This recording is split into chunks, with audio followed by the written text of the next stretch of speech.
Do you need a new heating and cooling system? Are ground or air source heat pumps an option for you? Grab a cup of coffee and let's talk about it. The main part of this video is about air source and ground source heat pumps. In addition, we'll talk about what to look out for when deciding on a specific heat pump system and comments on my last air source and ground source heat pump videos. Air source heat pump systems transfer heat from the outside air into the home, while ground source heat pumps transfer heat from the ground into the home. There are central ducted air source heat pump systems that can heat either only the air of the home or as well the water of the home, and ductless mini splits that enable zoning in the home.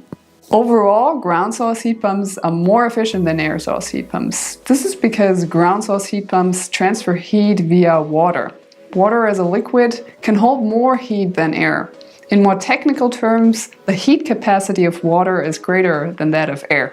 Air source heat pump systems are also subject to fluctuating temperatures. In the winter, when the temperature goes down, the efficiency of the system decreases so that it uses more electricity. The lowest 30-year normal minimum temperature in January from 1982 to 2010 was -7 degrees Fahrenheit or about -22 degrees Celsius in US area excluding Alaska. At -7 degrees Fahrenheit, the Sanden Sanco 2 heat pump water heater still performs at a coefficient of performance COP of 2. That is 200% efficiency. So you get 2 units of energy out for putting 1 unit of energy in. At 25 degrees Fahrenheit, that is 4 degrees centigrade, the COP is 3. And more than 5 above 68 degrees Fahrenheit or 20 degrees centigrade. Note that the heat capacity remains constant down to 5 degrees Fahrenheit or -15 degrees centigrade.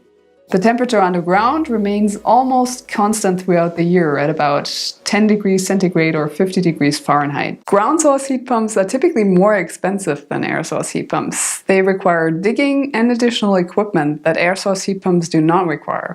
However, both types of systems are eligible for the renewable heat incentive linked in the description below and other local incentives. Ductless air source heat pump systems cost between $3,500 and $8,000 and ground source heat pumps cost between $12,000 and $25,000 on average. Air source heat pumps can be as noisy as air conditioners. However, I was surprised on how quiet they are these days. For a demo, check out my last video on air source heat pumps. Ground source heat pumps, on the other hand, can operate almost silently. In terms of space required, air source heat pumps need an outside and an inside unit. The outside unit typically sits against a wall and is similar in size and shape compared to an air conditioner. The outside unit is connected to an internal unit containing the circulation pumps and the hot water, which is typically smaller than the average boiler. Ground source heat pumps absorb heat from the ground, so a network of pipes must be installed either vertically or horizontally. Depending on the ground, the vertical loop is about 100 to 400 feet deep or 60 to 100 meters deep, and the internal unit should fit into a small utility room. Depending on the availability of the installers, air source heat pumps can be up and running in a matter of days. Ground source heat pumps may take a couple of weeks due to the drilling required to lay the loops underground. For both ground source and air source heat pump systems, there are federal, state, and utility rebates available. For more details, check out the links in the description below. All in all, both ground source and air source heat pumps are amazing systems that provide savings and comfort at low emissions.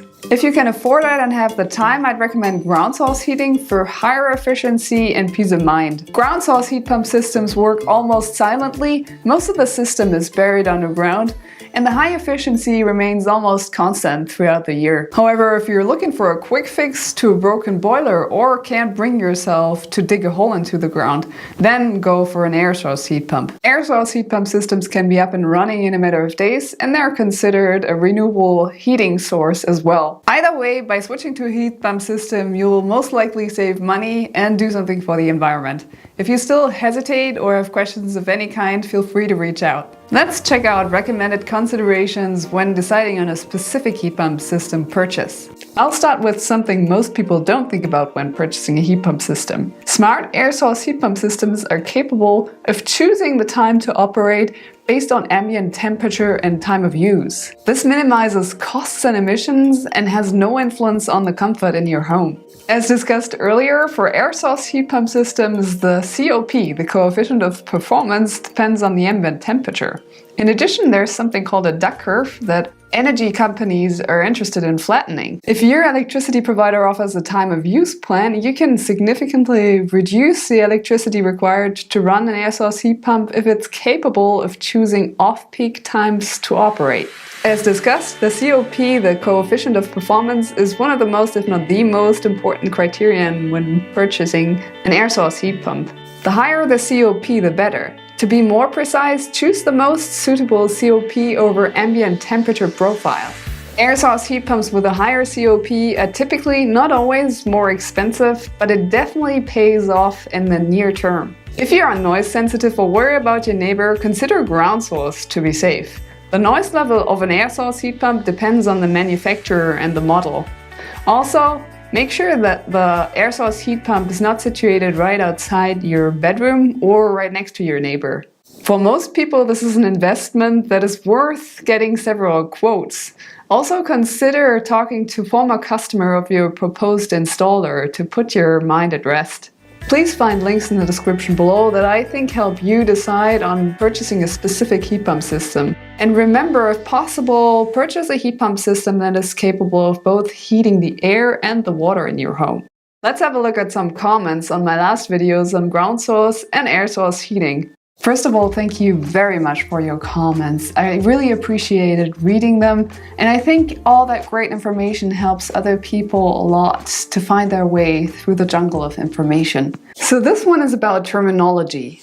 Good video, with just the one common mistake of calling ground source heat pumps geothermal. Geothermal energy extraction is the big industrial scale type used for power generation using steam turbines in volcanically active places like Iceland or Yellowstone. That's a really good point. I think the actual differentiation between geothermal and ground source heating is that geothermal uses heat from the core of the earth and ground source heating uses heat from the earth that's been heated up by the sun.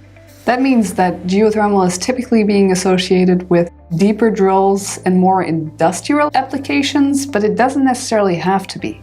That's also why ground source heating is typically 200 to 600 feet deep, and geothermal heating is approximately a mile deep on average. Here's a comment on DIY, do it yourself. I have a major issue with tip number 4. Geothermal is actually extremely easy to do. Any DIYer worth his salt can probably do it in a couple of weekends. This comment is probably useful for people who consider doing a ground source heating system themselves. I'm a DIYer to some extent. I've done solar panel systems, windows, etc. However, probably not as advanced as this guy. Also, I prefer vertical loops over horizontal loops, and you need specific machinery to do that. So overall, it probably depends on your level of experience and preparation if a do-it-yourself installation of a ground source heating system would be successful. The next comment is about incentives. If it requires an incentive, it is by definition broken. We didn't need incentives to use smartphones, Google or email. If it works, it doesn't need incentives, much less 26%. So this is not a political channel. What I'm trying to do is provide easily digestible, fact-based information.